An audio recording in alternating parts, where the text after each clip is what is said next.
30 বছর ধরে বেহাল রাস্তা, বিধায়কের সামনে ক্ষোভ উগরে দিলেন বাসিন্দারা। গতকাল থেকে শুরু হয়েছে আমাদের পাড়া আমাদের সমাধান প্রকল্প।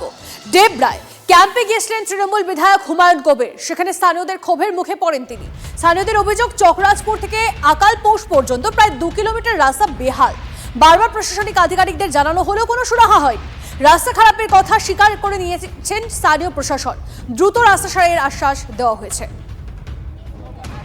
দেখুন, আজ 35 বছর। কত কিলোমিটার রাস্তা হবে? 1.5 কিলো। 1.5 কিলোমিটার। কোথা থেকে কত পর্যন্ত? চকরাজপুর থেকে আমাদের হচ্ছে আকালপোষ। আচ্ছা, প্রশাসনিক আধিকারিকদের জানিয়েছেন? সবাই ধান রুয়া হলো, ধানটা রুয়ে কত হাঙ্গামা হলো, এরকমই রয়ে গেল। মূলত রাস্তার সমস্যা। অ্যাকচুয়ালি এখানে রাস্তার অবস্থাটা খুব একটা ভালো নয় এবং রাস্তার কাজ প্রচুর হয়েছে।